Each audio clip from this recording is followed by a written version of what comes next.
Los comentarios emitidos en este programa son opiniones de las personas que participan en él.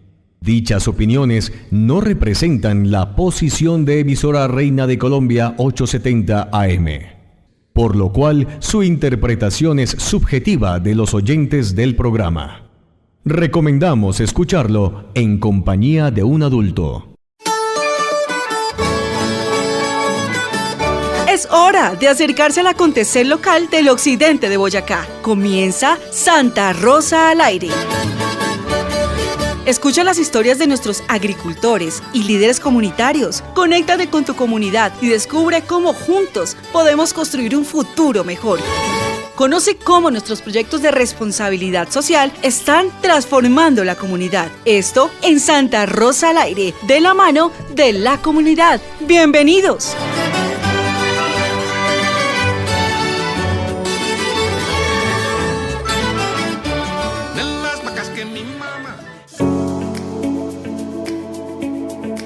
Hola, ¿qué tal? Un saludo muy especial a todos nuestros oyentes de Santa Rosa al aire, de la mano de la comunidad, saludándolos hoy martes 22 de julio del año 2025 desde la capital religiosa de Colombia a través de nuestra señal de la emisora Reina de Colombia 870 AM. El saludo especial para cada uno de nuestros queridos oyentes en el occidente de Boyacá, en las veredas, en los barrios, cada municipio en donde llega nuestra señal de AM de nuestras emisoras Reina de Colombia en este programa Santa Rosa al aire, de la mano de la comunidad. La invitación para que sigan las redes sociales de la Fundación Santa Rosa y la empresa Esmeralda Santa Rosa para que ustedes se den cuenta de los avances, el desarrollo, las noticias y los proyectos productivos que transforman el occidente de Boyacá. Hoy con grandes invitados, grandes personalidades que nos acompañan, como lo es el psicólogo Camilo Ospina y la maestra Carmen Janet Peña, quien nos estará comentando acerca del Festival Nacional de la Guavina Chiquinquireña y sobre temas de neurodiversidad que atañe a nuestros niños, a las juventudes en el occidente de Boyacá. Esperé a continuación las entrevistas por parte de mi compañera Andrea Sánchez aquí en Santa Rosa al aire, de la mano de la comunidad.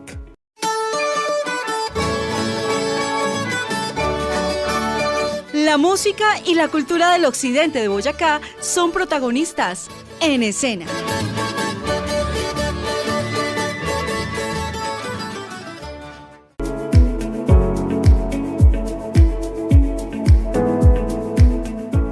Y en Santa Rosa al aire estamos en nuestra sección Occidente en Escena, esta sección donde la cultura y por supuesto los artistas son protagonistas. Y hoy tenemos una invitada muy especial, se trata de la profesora, la maestra Carmen Janet Peña, quien es directora de la Asociación de Danza y Cultura Carlos Eduardo Lobo Peña.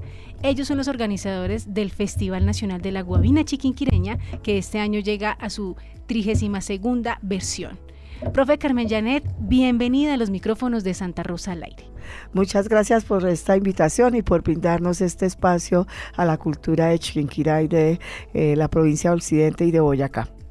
Bueno, profe Carmen Janet, este año se conmemoran 100 años de la Guavina Chiquinquireña, esta composición que bien se dice que ni siquiera el compositor es chiquinquireño, sino es procedente del municipio de Ubaté, pero que sin duda alguna, pues al interpretarla acá en Chiquinquirá y estar orientada a la Virgen y demás, pues es como el alma y nervio de nuestra cultura acá en Chiquinquirá, en la capital de la provincia del occidente, y también ha llegado a ser categorizada como el himno folclórico del departamento. Dentro de sus investigaciones que han hecho como Asociación de Danza y Cultura, ¿qué podemos contar de la Guavina Chiquinquireña a los oyentes? Bueno, el año pasado nosotros siempre hacemos un escrito y el año pasado hicimos una revista que se llamaba Guavina Chiquinquireña Musical y Danzaria. En ella dimos espacio para que la gente conocedora desde su sapiencia, pero también desde el conocimiento científico, nos aportaran versiones, textos, de la Guavina Chiquinquireña. Sí, sabemos que el maestro Urdaneta es el compositor, pero hemos encontrado a lo largo de más de 32 años que estamos dedicados, un grupo de hombres y mujeres, y más que todo mujeres, a la investigación de la guavina, y que nos hemos apropiado de la guavina como chiquinquireños y chiquinquireñas, a conservarla como un patrimonio inmaterial de los chiquinquireños. Entonces, pero hemos encontrado algo muy trascendental. Unos autores dicen que el texto, o sea, la poesía de la guavina chiquinquireña, la hizo un señor Bayona Posada, y otra nos dice que es de otro compositor, que es de perdón, de Mariano, se me olvidó ahorita el apellido, que fue notario aquí de Chiquinquirá, y estamos en esa controversia porque unos dicen una cosa y otros, o sea, no tenemos una verdad absoluta. Y les cuento como una primicia para este año, vamos a hacer un escrito, pero no desde el conocimiento y saber de las personas, sino de los autores que han escrito sobre la guavina chiquinquireña. Por eso me atrevo a decir lo que hemos encontrado. Son muy poquitos los músicos, muy pocos los que escriben. Coreógrafos sí, hay muchos, como el maestro Jacinto Jaramillo, que hizo la primera coreografía, el maestro se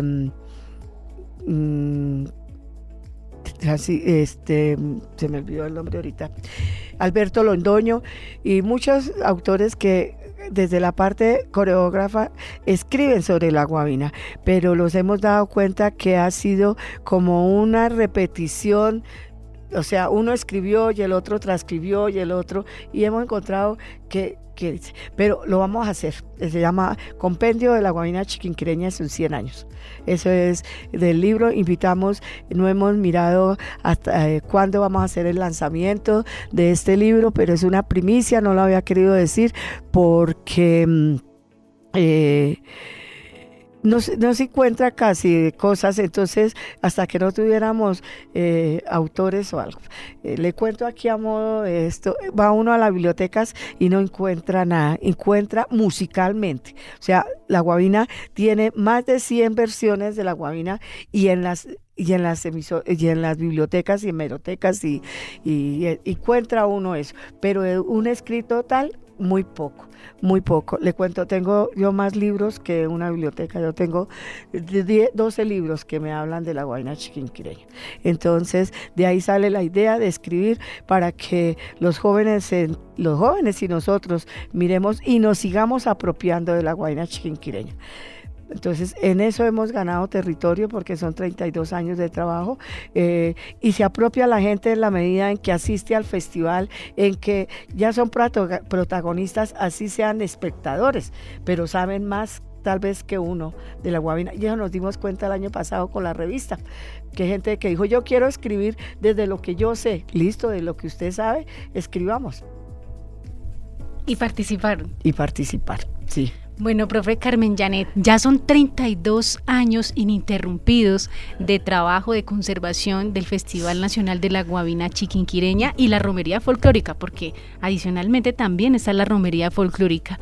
Chiquinquirá, como capital de la provincia de Occidente, sin duda alguna ha marcado, digamos, que también ese trasegar de lo que son los ritmos folclóricos acá en esta parte de la provincia de Occidente, y desde muchos municipios que nos escuchan a esta hora de la provincia de Occidente tienen parejas de baile, tienen docentes y amantes del folclor, que de pronto pues quisieran venir o hacer parte del Festival Nacional de la Guavina Chiquinquireña. ¿Qué días se van a realizar? ¿Aún hay tiempo de inscripción? Bueno, le cuento, se va a realizar 9 y 10 de agosto en la calle de la Plaza de la Libertad. El festival ha crecido y ha evolucionado como todo, ¿no? Pues antes lo hacíamos en el Club de Comercio, teníamos libertad de coreografía, esa sí sigue, teníamos libertad de interpretar cualquier versión, eso sí ya cambió, solo se hace una versión. Este año nos volverá a acompañar Sori Carranga de la familia de Pablo el Celino. esa versión se toca para todas las parejas, se interpreta para todas las parejas. Tenemos 4 momentos. El primero es el encuentro infantil, que son parejas de niños de 7 a 14 años. Ya tenemos inscritos como 8.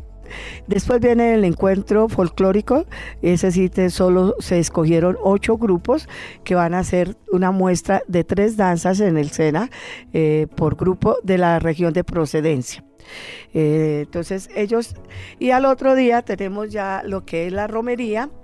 A las 9 de la mañana salimos, estamos convocados a las 8 para organizarnos, salir a las 9 en punto de la mañana del Parque de la Pola, cogemos por toda la 10ª y subimos por la peatonal, calle 17, tomamos la carrera 11, calle 18, ingresamos a la Basílica.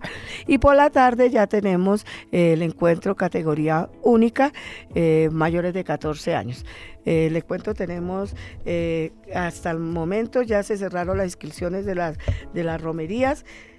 Solo dejamos para las de Chiquinquirá, pero las que vienen de otro lado no. Le cuento que tenemos hasta el momento 15 romerías de fuera de Chiquinquirá, que son las que tienen que prepararse, alistar, venir. Estamos dando espacio para las de Chiquinquirá.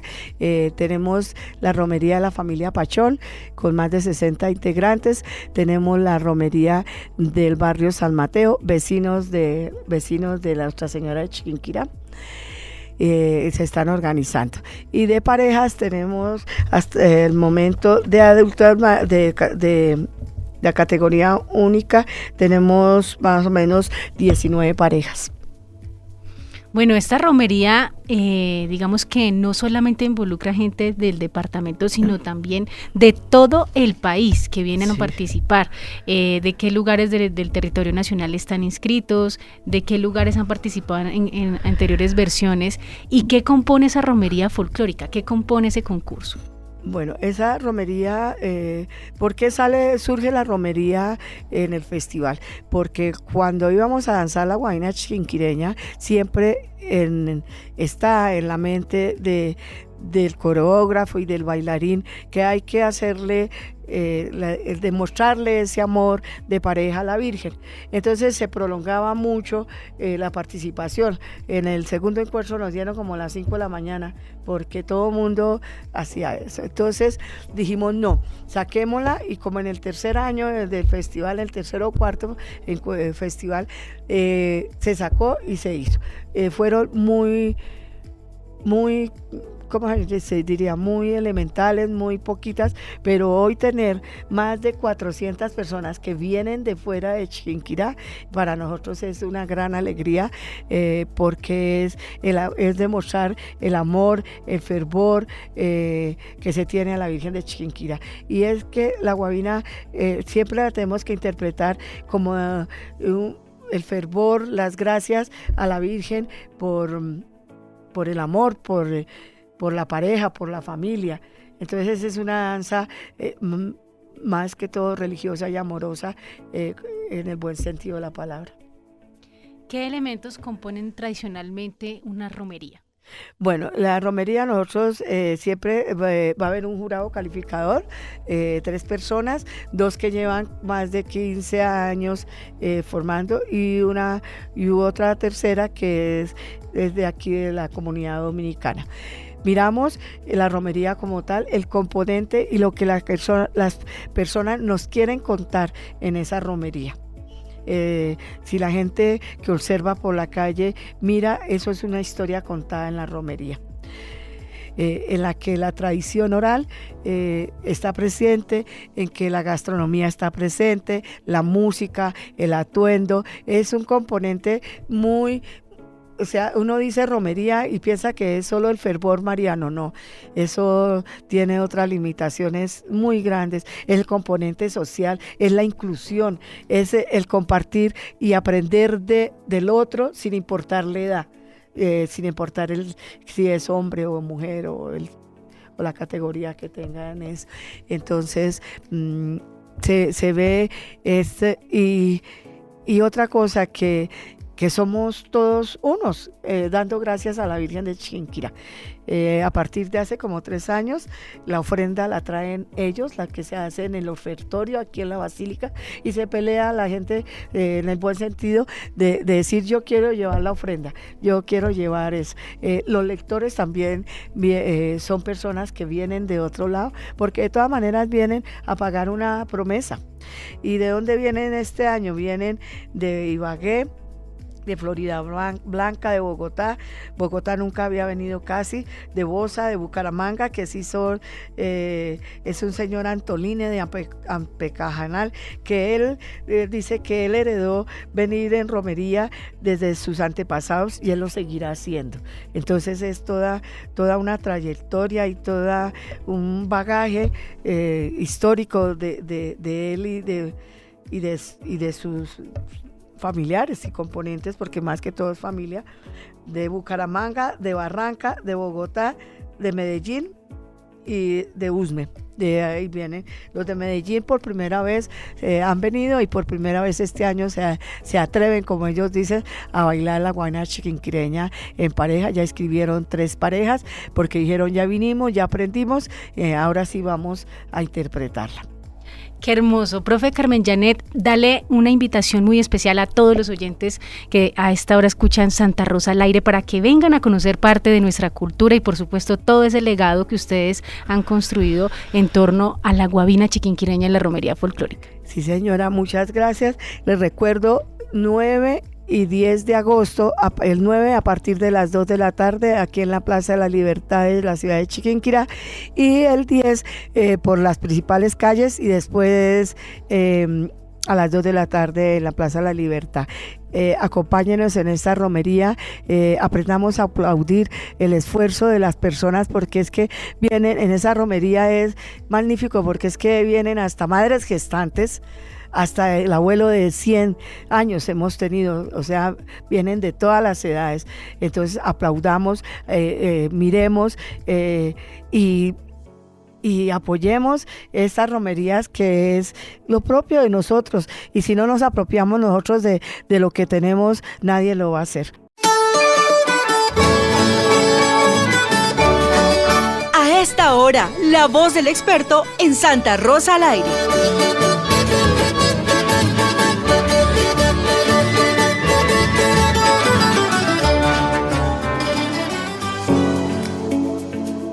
En Santa Rosa al aire estamos en nuestra sección La Voz del Experto. Tenemos un invitado muy especial para esta sección. Se trata de Camilo Espina. Él es psicólogo y magíster en psicología cognitiva y del aprendizaje. Con él estaremos hablando acerca de un tema muy importante que muy poco hemos abordado con nuestros oyentes, y tiene que ver con la neurodivergencia, con la neurodiversidad, y también cómo desde el Estado se han generado políticas para la inclusión educativa, y adicionalmente cómo desde casa y desde las aulas podemos aprender a tener un diagnóstico, aprender a conocer un poquito más de esta complejidad.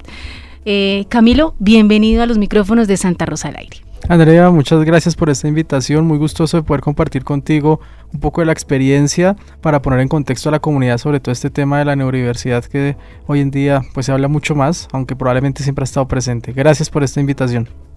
Aquí en nuestra provincia de Occidente, digamos que no es tan común estar hablando pues del tema de la neurodivergencia. Y pues digamos que este es un tema también amplio, y a veces un tema tabú, un tema que necesita conocimiento, necesita sensibilización por parte de la población, de nosotros como actores sociales, para que haya una verdadera inclusión de la población que es neurodivergente. Estábamos hablando extra micrófonos que ya Colombia cuenta con una política pública de inclusión educativa, pero pues digamos que a veces en los docentes, especialmente en áreas rurales, tienen dificultades para llevar a cabo esta inclusión. ¿Qué contempla esta política y cómo un docente desde la ruralidad podría hacer, digamos que una implementación o una institución educativa rural allí en nuestras poblaciones de la provincia de Occidente? ¿Cómo podrían llevar a cabo esta política pública de inclusión educativa? Bueno, pues sí, el tema de neurodiversidad en general es complejo porque desde el uso del lenguaje culturalmente ha sido algo que no se ha tocado antes, sino recientemente, sobre todo hablándolo un poco desde la geopolítica y la política humana, son agendas progresistas las que últimamente han puesto en la agenda cotidiana el tema de la diversidad humana en general. Y pues poco a poco se ha ido traduciendo eso a la cotidianidad. Entonces digamos que un poco lo que el Estado intenta con la política pública es que la gente de su cotidianidad pueda empezar a acercarse a ese tema conceptual, pero pues no es únicamente un concepto, es una realidad. Probablemente lo que uno hoy en día escucha en un colegio de zona rural o de zona urbana en general, incluso nosotros cuando fuimos estudiantes era: ese niño sí es cansón, ese niño sí es inquieto, oiga, este no para bolas, bueno, un montón de peyorativos que alrededor de lo que se esperaría típicamente que debía ser el niño o niña o el estudiante y que no estaba haciendo. Hoy en día eso se traduce ya a unos conceptos más técnicos y decir: no, es que ese niño tiene déficit de atención, es que esa niña tiene trastorno del espectro autista, etcétera. Entonces digamos que eso es importante entenderlo porque de alguna otra forma hay una necesidad sociocultural de que sigamos comprendiéndonos mejor como especie y entender que para todo habrá una explicación y no necesariamente las cosas son malas porque sí o buenas porque sí.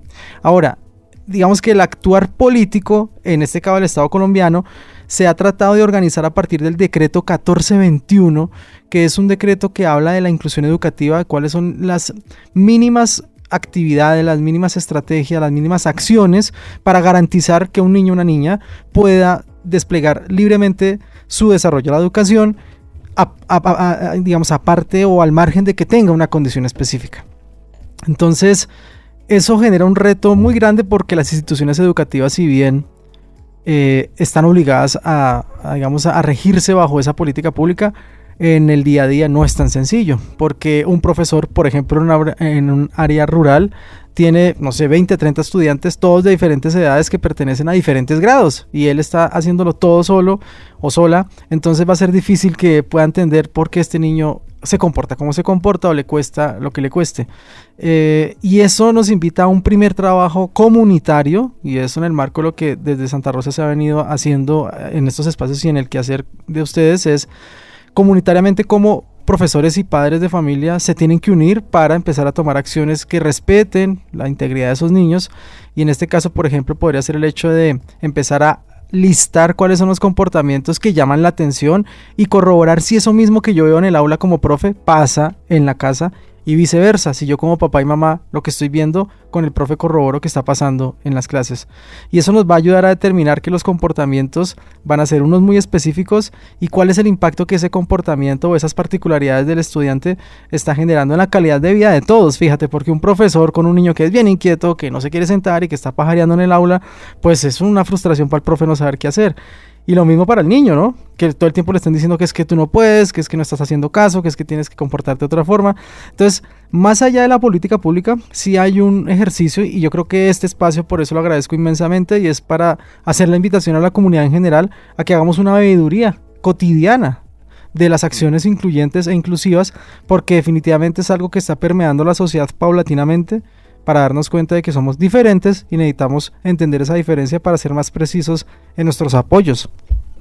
Bueno, tú hablabas de algo muy importante, y es que muchas veces el niño es señalado con etiquetas, con estereotipos, sí. Digamos que es juzgado, y eso empeora, digamos que aún la situación, digamos eso con lo que él tiene que luchar cotidianamente, que es su condición de neurodivergente. Incluso se puede llegar a pensar que es una discapacidad, pero digamos que nosotros mismos, si como sociedad, como padres, como docentes, como comunidad, empezamos a entender un poco esa condición, pues podemos evitar que el niño llegue, digamos que a quedar segregado. Sí. Digamos que desde tu condición de profesional en el área, sí, ¿qué herramientas podríamos darle a los profesores, o bueno, qué tips podríamos darle a los profes para que puedan abordar sus clases orientadas a que un niño neurodivergente pueda superar, digamos que a veces las dificultades que tiene, no solamente de relacionarse con los demás, sino sí, con las mismas materias, con su mismo área de conocimiento, y hacer que pueda ser un adulto funcional y pleno en todo el sentido de la palabra?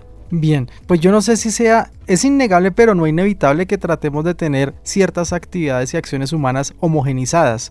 Es decir, en este caso la educación está representada por instituciones, como muchas otras cosas socialmente hablando, y la institución del colegio, la institución de la escuela, debe tener un mínimo de parámetros para decir esta es la institución y así es que aprendemos los humanos.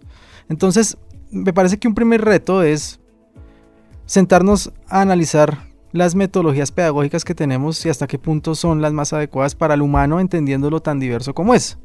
Entonces, empecemos con lo más elemental, que sería lo sensorioperceptivo, es decir, el aula, dónde está sentado el niño, si estamos sentados en filas, si estamos sentados en mesas redondas, si estamos sentados de a grupos, individualmente, en un pupitre, en una mesa lineal donde hay varios en la misma mesa. Cada detalle de esos puede contar para que un niño que sea diverso pueda tener un mejor desempeño en lo que yo espero como profe. Por ejemplo, ese elemento importante, que el niño con déficit de atención, si está al lado de la ventana y empieza a pasar la mosca y el pájaro, pues ese pelado probablemente le va a costar un montón concentrarse, porque su condición implica que al mínimo detalle se dispersa. Entonces, si yo como profe entiendo eso, probablemente a ese alumno lo voy a sentar en otro lado. Ahora, estamos hablando también desde lo más elemental, y es que el profe no tiene ni idea que esos niños puedan tener algo. Es diferente cuando la familia lleva un diagnóstico al colegio y dice, mire, es que a mi hijo le identificaron esta condición, y los profesionales externos sugieren estas adaptaciones, que es un poco lo que la política pública intenta. Por ejemplo, con una herramienta como el PIAR, que significa Programa Individualizado de Ajustes Razonables. Es decir, cada colegio debe velar porque su alumno o alumna, indistinta a su condición, tenga las adaptaciones necesarias para que pueda desarrollar plenamente su desarrollo del aprendizaje. Sí, como sus capacidades de aprender. Entonces, bueno, un elemento sería lo sensoroperceptivo, los elementos donde están sentado el niño, qué tan cerca está el profe, qué tan cerca el tablero, etc. Otras cosas que ya van hilando como en lo fino del desarrollo humano es, por ejemplo, la producción escrita. Hay chicos y chicas que tienen dificultades psicomotoras y que no agarran un lápiz y que no tienen una pinza precisa, una pinza precisa para poder hacer una caligrafía legible. Y eso hace que el profesor pues esté un poco frustrado y le diga a los papás que necesitamos que este niño produzca escritura. ¿Cómo podemos ver alternativas al respecto? Que ese niño, por ejemplo, tome apuntes grabando la clase o dibujando en lugar de escribir mientras va desarrollando la habilidad, o que incluso pueda hacer sus exposiciones totalmente orales, los exámenes. Son alternativas que deben tener en cuenta los profes, un poco saliéndonos del molde de que es que tiene que ser de cierta forma. Ahí entramos a debatir ese deber ser. Por eso digo que es un equilibrio, porque evidentemente tienen que dar límites y parámetros, pero yo también puedo como profe ser creativo en esa pedagogía para que mi alumno me demuestre que sabe sin necesidad de que tenga que hacer el mismo cuaderno con las márgenes rojas que a todos les pido, ¿sí? Entonces, por otro lado, lo dije anteriormente, tener un trabajo articulado con la familia, porque probablemente en la casa el niño sí tenga la capacidad de escribir sobre los temas que más le gustan, pero aquí cuando lo pongo a escribir sobre la biología, sobre los planetas, sobre la literatura, no quiera, entonces probablemente tengo que entender y conocer mejor a mi alumno, porque a partir de sus intereses yo le puedo proponer otros retos, ¿no? Y evidentemente creo yo que es importante que los profes traten de buscar sus actualizaciones.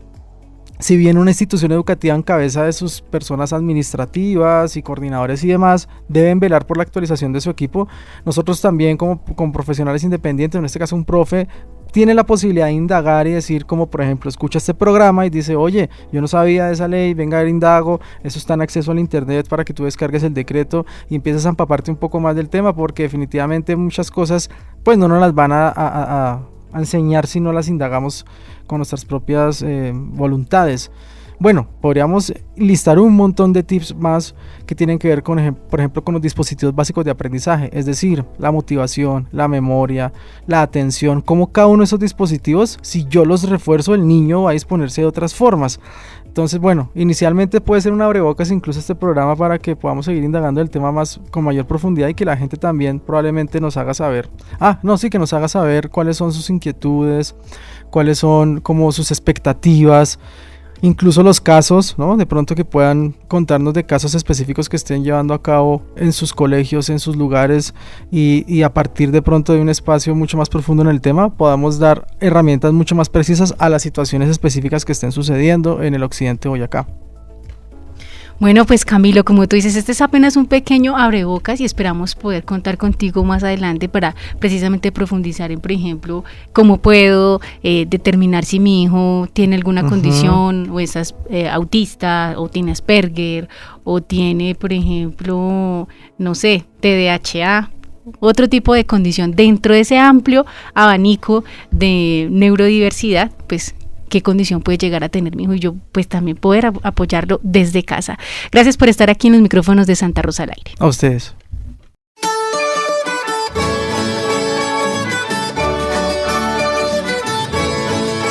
Aquí termina Santa Rosa al Aire, de la mano de la comunidad. El espacio para visibilizar la responsabilidad social de la Fundación Santa Rosa y el desarrollo productivo en el occidente de Boyacá. No te pierdas nuestro próximo programa. Recuerda seguir las redes de la Fundación Santa Rosa y Esmeralda Santa Rosa en Facebook, Instagram, TikTok y X. ¡Hasta pronto!